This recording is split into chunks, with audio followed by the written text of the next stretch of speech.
Какво ще представите вие във вашия клуб? Днес нашия клуб има своята среща с чуждестранния гост-лектор Ерик Киркеберг. Ерик Киркеберг ще ни представи информация за националните особености, традиции и езици в скандинавска Европа. Също като гости сме поканили клуба по здравословен начин на живот и здравословно хранене, които ще ни приготвят фондю.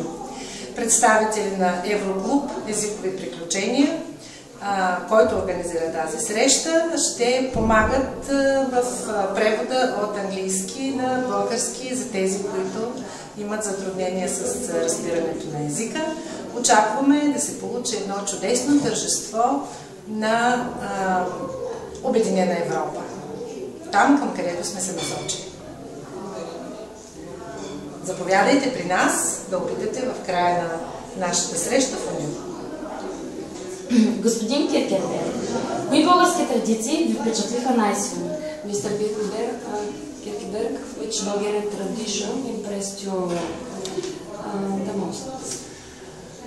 That is in fact very clear, because you have a fantastic tradition when it comes to food and food traditions. Вие имате прекрасни традиции относно на храненето и на храната, която... And most of you are eating very healthy because the food you are eating comes direct from the farm.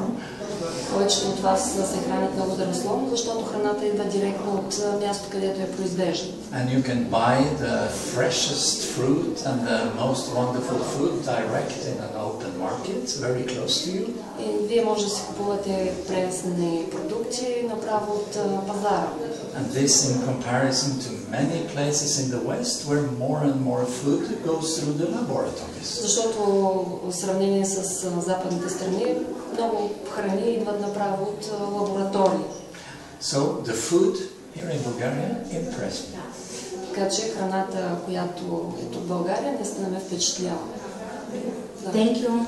Thank you. Thank you. Много ми е приятно да ви обявя началото на днешната ни среща, която е посветена на нашето много сериозно място в Европа и в Европейския съюз, но тя също е посветена и на разширяване на нашия кръгозор. Днес гост-лектор ще ни запознае с особеностите на скандинавските страни, национални особености, хранене, скандинавски езици. Изключително удоволствие за мен е да ви представя нашия гост от Норвегия, Ерик Киркеберг. Thank you very much. I will try to speak slow because I do not speak Bulgarian yet. Аз съм от Норвегия.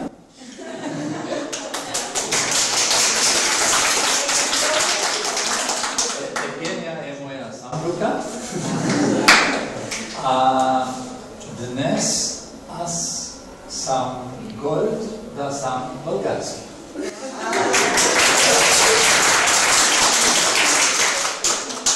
So I am the only Norwegian living in Vegikotaino, and there are 65 Norwegians living in Bulgaria. So we are not many. But I was asked to talk about Scandinavia and the traditions and the habits that we have in Scandinavia. And I will be happy to do that for you. And Scandinavia is only Norway, Denmark, and Sweden. So there are many Europeans that makes this mistake and thinks that Scandinavia is also Finland and Iceland, but that's not true. I speak okay, you understand? Yes. Excellent. I told you. So I live just outside Oslo, which is the capital of Norway, and Norway is a very, very stretched country.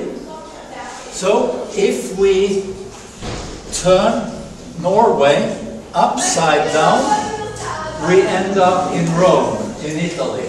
So it's very, very long. To go from the south to the north in Norway takes 3 days.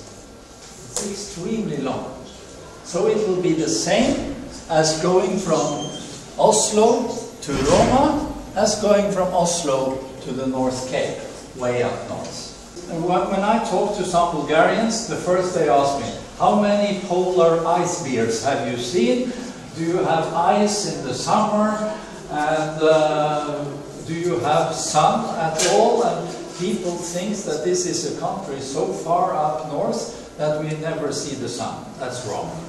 So, in fact, just when I have finished this hour with you, I will drive to Norway.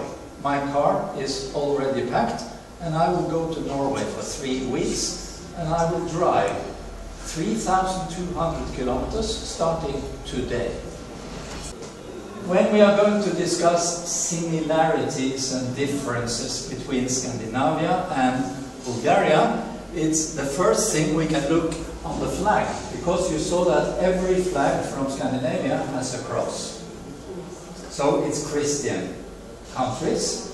So this cross is because the country is Christian. There are religious similarities between the Scandinavian countries.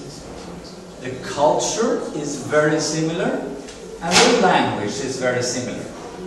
So when I go to Sweden, I can speak Norwegian because they understand everything. When I go to Copenhagen in Denmark, I can speak Norwegian because they understand everything. So it's almost Swedish, Danish, and Norwegian. For you, it will be only dialect change. So every Danish people, they understand the Norwegian and Swedish. Every Swedish understands Norwegian and Danish. So be proud that you are Bulgarian. You have a lot of positive things to be grateful for in this country. Thank you very much for this.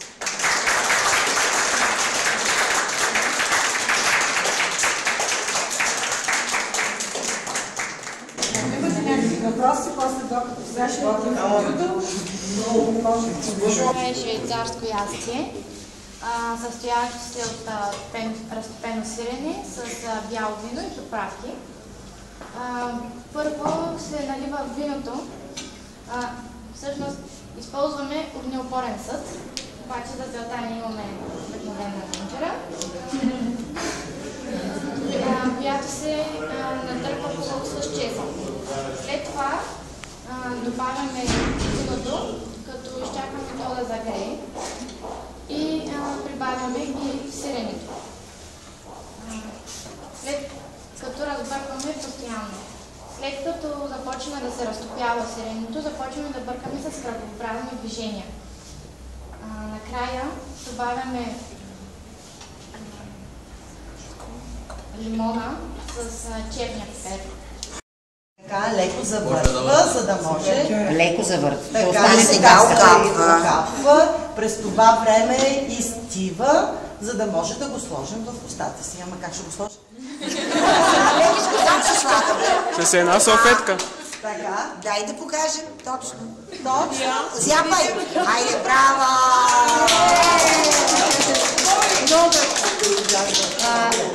Please. Now you can enjoy the Bulgarian there.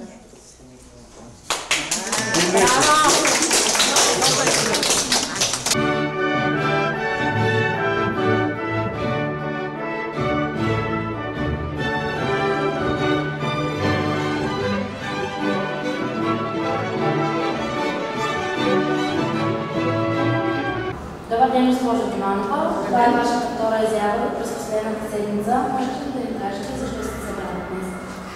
Днес се събрахме, защото е 9 май, Денят на Европа. Нашият клуб се казва Евроклуб езикови приключения. И всъщност, както 9 май е празник на всички жители на Европейския континент, той е скромен празник и на нашия Евроклуб.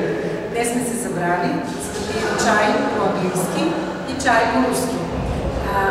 Това основни колоса в европейската история и съответно сериозни участници във Втората световна война, чийто празник на победата всъщност е днес, на 9 май. Затова в новините ще чуете, че казвам Ден на победата и Ден на Европа. Заедно с чаепитието ние слушаме презентации за Англия, за нейните традиции и нейната история, и също за Русия, за нейните традиции и нейната история. Ще завършим с малка испанска фиеста, презентация за Испания и за испанската музика. Надяваме се да ни бъде интересно. Благодаря. И аз благодаря.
Завинаги спомни си онези дни, нека дъжда да ти напомни как у мен се стопли, докато навън вали, и как се радвах, че се